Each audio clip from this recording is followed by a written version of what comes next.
Another fantastic weekend of college football is in the books. I won't waste any more time, so here is my top 25 after week 8 of the college football season. I know I've been saying all year that until Georgia loses, I'm going to keep having them at number 1, but what Ohio State has done this season has earned their right to be the number 1 team in my top 25. Ohio State took down number 7 Penn State this weekend with a 20-12 victory. For the Buckeyes, that's now their second top 10 win on the season, so I think they've done enough to leapfrog Georgia. This isn't the Ohio State offense we've grown accustomed to over the years, but this is arguably the best defense they've had over the last few decades. Now, I'm not going to say that Ohio State is the best team in all of college football, but I will say they've been the best team up until this point. Georgia didn't play this weekend, and I got them falling to number 2. Another week, another dominating victory for Michigan. They took down Michigan State 49-0. JJ McCarthy was fantastic once again, as he threw for just under 300 yards with 4 passing touchdowns. Michigan continues to dominate every team they play, but like I say every week, they just haven't played a single competitive team yet. So I don't know just how good this team is, and we probably won't for a couple more weeks. Florida State was on upset watch early in this game, as it looked like Duke was going to be able to pull off the road victory, but Florida State ran away in the second half, and they ended up defeating the Blue Devils by 18 points. Jordan Travis threw for just under 300 yards with 2 passing touchdowns, while also being the leading rusher for the Noles with 60 yards and a rushing score. Duke actually kept their lead until the fourth quarter, but 3 unanswered touchdowns in that final frame were the difference maker. Speaking of upset watch, Washington was on upset watch against my Arizona State Sun Devils, my 1-5 Arizona State Sun Devils. This was a game that honestly looked like the Sun Devils were somehow going to pull out, as they were looking like the better team on both sides of the ball, but they collapsed late in the fourth quarter and Washington ended up winning by 8 points. There were some questionable calls that definitely went Washington's way, but they still managed to pull out the victory at the very end. Michael Penix Jr. had his worst game of the season, as he threw for only 275 yards with no passing touchdowns and 2 interceptions. At the end of the day, Washington did pull out the victory, but the fact they struggled this much against a 1-5 team, yeah, that's a little bit concerning. Yeah, we're just going to continue the trend of near upsets, as Oklahoma escaped with a 2-point victory over UCF. UCF just kept managing to hang in there, as this game was tied at the end of the half. UCF also had a 6-point lead entering the fourth quarter, but back-to-back touchdowns from Oklahoma gave them the lead. Dylan Gabriel did all he could, as he had nearly 300 yards of offense with 3 touchdowns. It was just the Oklahoma defense that didn't seem to have any answers for this UCF team. Still, Oklahoma is undefeated, and they're still in the driver's seat for a potential playoff spot. This was another close game, and there was another controversial call at the very end, but Texas managed to defeat Houston by 7 points on the road. Quinn Ewers threw for only 200 yards with 2 passing touchdowns, but he ended up getting hurt in this game. Luckily for the Texas defense, they were able to hold Houston to only 3 points over the final 27 minutes of this game, and that's what ultimately won this for them. Alabama continues their unimpressive yet very impressive season, as they knocked off number 17 Tennessee 34-20. Early on, this game was looking like it'd be a potential blowout. Tennessee led 13-0 at the end of the first quarter, and they led 20-7 entering the half, but Alabama managed to outscore them 27-0 in the second half. Jalen Milroe had another great day, as he had 220 yards with 2 touchdowns. Meanwhile, for Alabama's defense, they completely suffocated Tennessee in the second half and didn't allow anything. I know, again, this has been a down season by Alabama standards, but they are 7-1, ranked inside the top 10, and they're still undefeated in conference play. Oregon bounced back after last week's close loss to Washington with a 14-point victory over Washington State. Bo Nix was great once again, as he had 300 yards of offense with 3 total touchdowns. Meanwhile, on the ground, Bucky Irving rushed for over 130 yards with 2 rushing scores as well. Had Oregon not dropped that close one to Washington last weekend,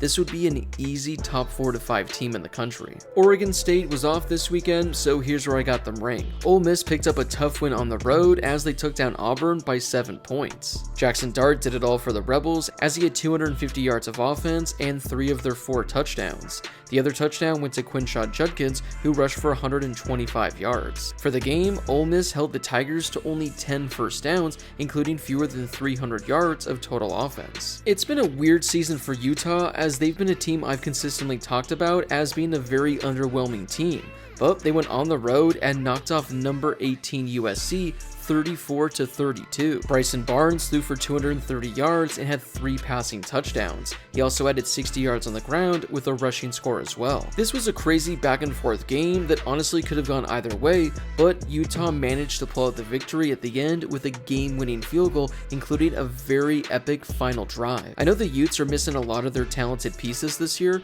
but they're still one of the best teams in all of the Pac-12, and they still have a chance at reaching the Pac-12 title game, and if they win out, maybe they still have an outside shot of reaching the college football playoff. Notre Dame was off this weekend, so here's where I got them ranked. All season, I've been getting a lot of crap in the comment section for how low I've been on Penn State. Well, look what happens when they finally play a good team.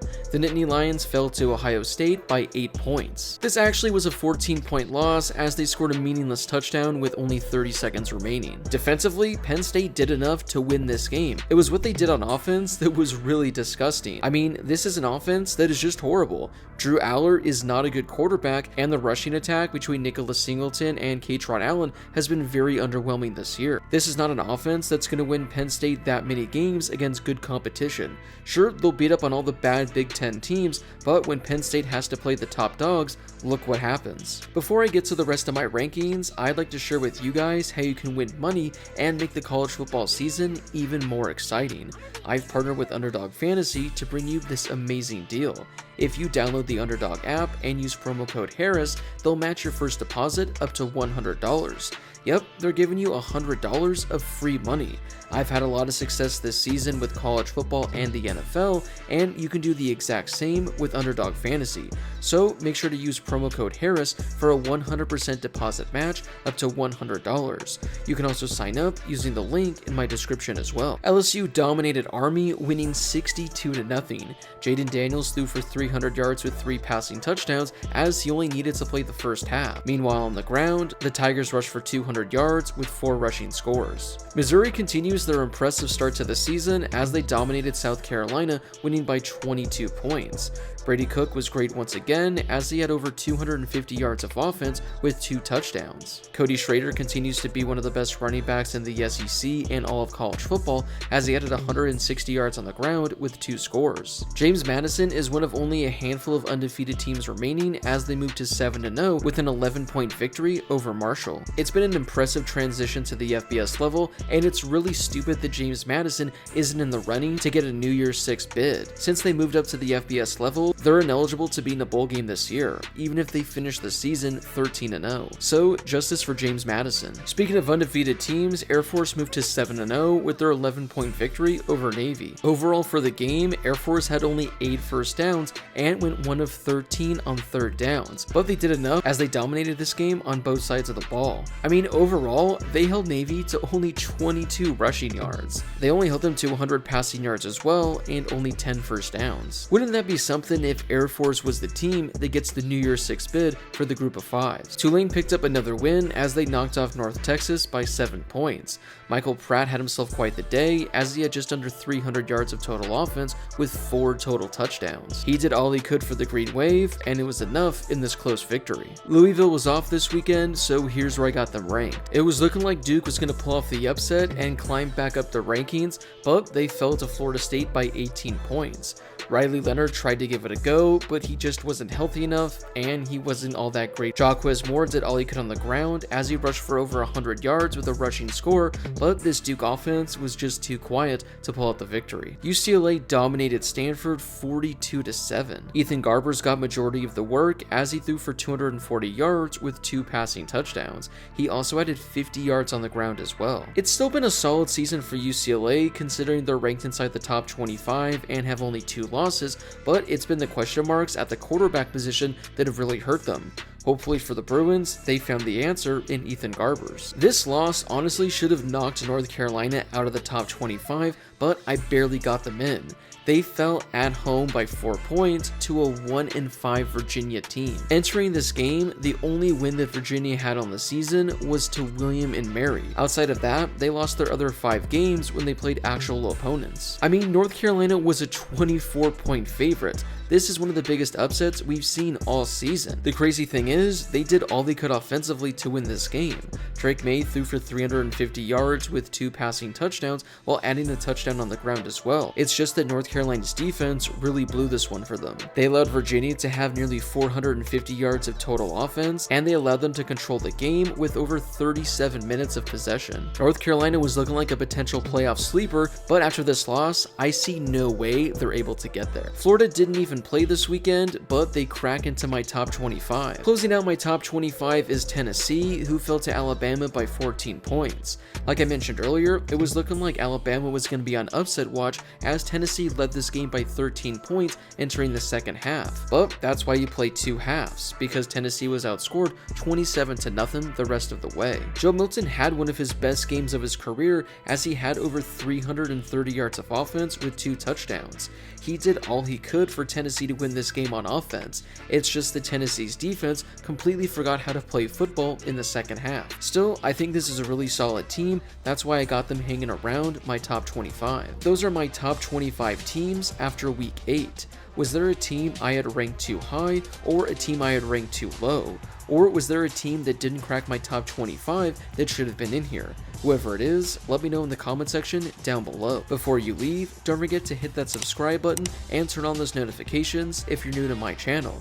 I'm posting college football videos all season, so make sure to subscribe so you never miss a video.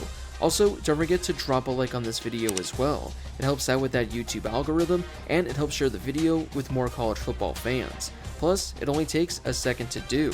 As always, thank you so much for watching, and I'll see you all in my next video.